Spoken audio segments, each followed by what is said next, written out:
루터와 칼빈이 다시 발견한 성령. 싱클레어 퍼거슨.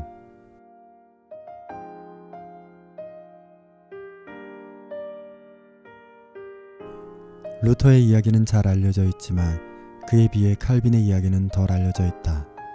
루터는 하나님의 의라는 개념과 씨름했고 그것을 미워하게 되었다.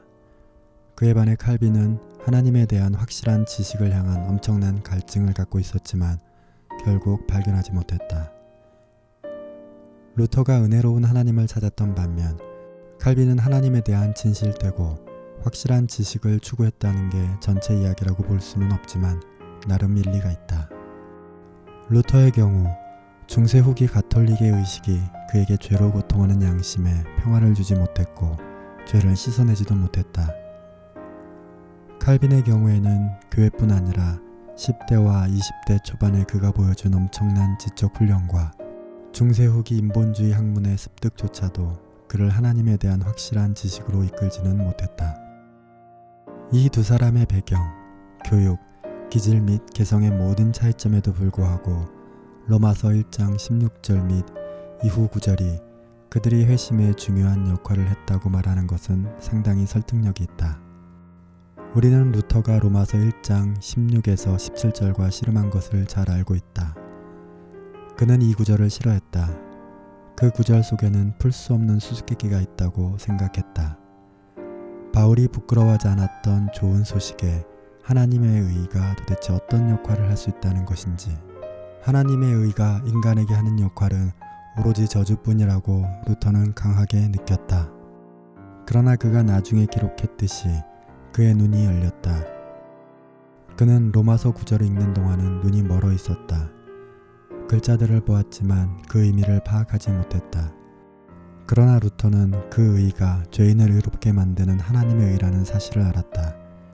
천국의 문은 열렸고 루터는 자신이 다시 태어났음을 느꼈다. 칼빈은 로마서 1장 18절과 이후 구절로부터 깊은 영향을 받은 것 같다. 하나님이 드러내신 지식, 우리가 소유한 그분에 관한 지식, 오로지 예수 그리스도를 믿음으로 다시 회복할 수 있는 그 지식이 칼빈의 관심사였다. 칼빈의 기독교 강요 마지막 라틴어판의 번역자인 포드 루이스 베틀도 그렇게 생각했다. 칼빈 신학의 대의이자 그의 신학이 끊임없이 중점을 둔 것은 다른 것이 아니라 하나님의 아들과 성령의 역사하심을 통해서 아버지 하나님을 아는 것이기에 나도 거기에 깊이 동의하는 바이다. 종교개혁은 도대체 무엇인가? 이 질문을 받으면 우리 대부분은 본능적으로 종교개혁은 의롭다 하심, 칭의에 관한 것이라고 대답할 것이다. 그리고 또 혹자는 오직 믿음, 오직 은혜, 오직 말씀, 오직 그리스도, 오직 하나님께 영광과 같은 말을 할지도 모르겠다. 그러나 종교개혁은 그것이 다가 아니다. 이 5가지 솔라는 서로 긴밀하게 연결되어 있으며 특히 중요한 것은 그 어떤 솔라도 성령으로부터 분리된 것은 없다는 사실이다. 성령은 이 각각의 솔라의 필수 조건이다. 따라서 종교개혁은 성령의 재발견이라고 말할 수 있다. 벤자민 워필드의 그 유명한 말처럼 칼빈은 성령 신학자였다. 성령을 떠나서 믿음이 생길 수 없다. 우리는 은혜를 통해 구원받고 견인되지만 은혜가 우리 속에 나온 무엇이 아니라 오로지 성령을 통해서만 우리가 알게 되는 하나님이 우리를 향해 허락하신 역사이다. 하나님의 입에서 나온 말씀을 토대로 우리에게 주어진 성경은 성령이 영감받은 인간을 통해서 쓰도록 하신 결과이다. 게다가 칼빈이 강조했듯이 우리가 그리스도와 연합되지 않는다면 그리스도가 우리를 위해 행하신 모든 일은 아무런 소용이 없다. 성령이 바로 그 그리스도와 연합을 가능하게 함으로써 우리로 하여금 아버지와 아들에게 영광을 돌리게 하신다. 그럼 도대체 종교개혁자들이 발견한 것은 무엇일까? 루터 신학의 대부분이 그렇듯이 성령에 관한 그의 신학도 별도의 주제로 깨끗하게 정리되어 있지는 않다. 그에 비해 칼빈은 기독교 강요를 통해서 좀 더 조직적으로 성령을 정리했다. 이 두 사람은 성령에 관해서 간결하고도 기념비적인 발견을 했다. 수세기에 걸쳐 교회는 점점 구원 역사에서 성령의 역할을 빼앗아갔다.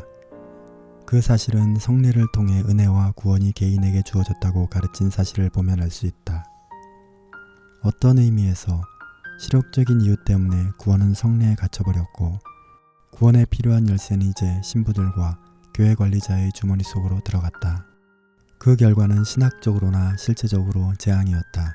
성령의 역할은 탈취되었고 그의 권위는 사제직에 의해 격리되었다. 결과적으로 하나님의 모든 참된 자녀로 태어난 사람이라면 누구나 누려야 할 탄생 권리, 용서의 확신과 하나님에 대한 지식을 경험하는 대신 사람들은 교회를 다니면서도 구원을 의심하고 불안하게 되었다. 과거 루터의 경우에서처럼 그들은 성례의 도움을 통해서만 의롭게 될 수 있다고 배웠고 그 결과 그들이 가진 믿음은 완전한 사랑에 걸맞게 그들도 완전해야만 의로울 수 있다는 것이었다. 이것은 바로 하늘은 스스로 돕는 사람을 돕는다는 중세의 교리였다. 의롭게 된 사람들의 칭의는 다름 아닌 성례의 도움을 통해 의로워지는 칭의이다. 이 제도는 교회가 이런 칭의를 은혜로 인함이라고 주장할 수 있게 했지만 이 은혜는 결코 오로지 은혜로만은 아니었다.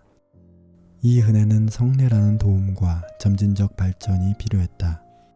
그러나 사람들은 어떻게 이 정도면 구원받기에 충분하다라고 확신할 수 있을까?